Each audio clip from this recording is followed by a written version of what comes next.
Hello les amis, je vous retrouve pour une nouvelle vidéo sur le football et la Ligue des Champions 2025-2026 et je vais vous présenter le débrief en statistiques du match Villarreal contre FC Copenhague, un match qui avait lieu ce mercredi 10 décembre 2025 à 18h45 pour le compte de la 6e journée et c'est le FC Copenhague qui l'a emporté 3-2 à Villarreal. Alors dans cette vidéo on va revenir sur les buts de cette rencontre mais surtout sur les statistiques des deux équipes pour comprendre un petit peu le déroulé du match.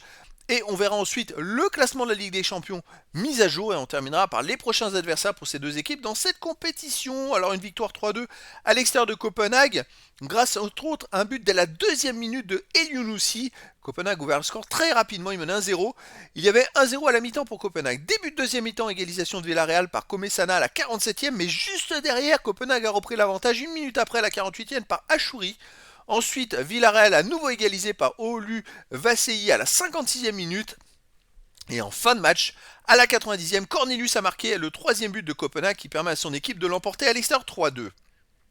Les statistiques, il y a eu 1,94 XG buts attendus à 1,50 pour Villarreal.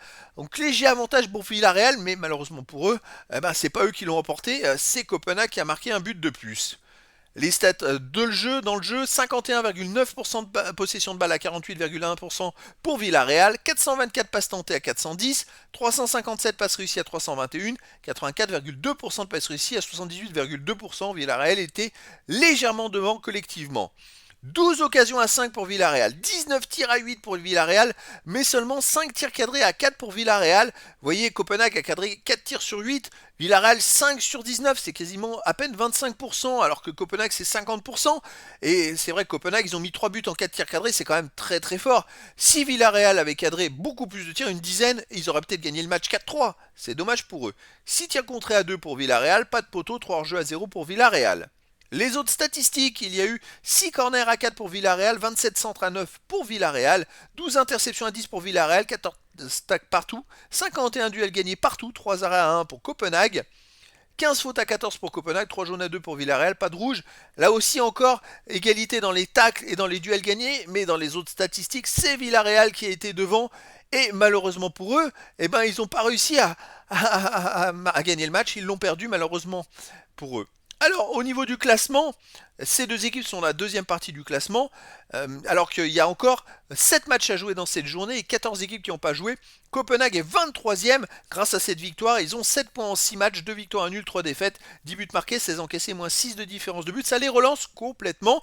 Et donc, ils sont maintenant, il reste 2 matchs à jouer. Donc, ça va être quand même souligné. Il reste 6 points possibles. Ils ont leur destin presque entre leurs mains. Attendons les autres résultats.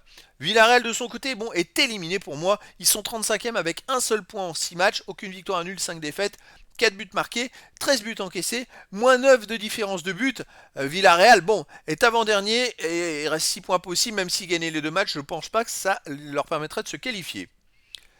Alors les prochains adversaires, la 7e journée ce sera pour Villarreal le 20 janvier à 21h contre l'Ajax d'Amsterdam, tandis que Copenhague jouera aussi le 20 janvier à 21h mais à domicile contre Naples. C'était donc le débrief en statistique du match Villarreal contre FC Copenhague, un match qui s'est terminé par la victoire à l'extérieur du FC Copenhague, 3 buts à 2. Voilà les amis, je vous dis à très bientôt pour une nouvelle vidéo.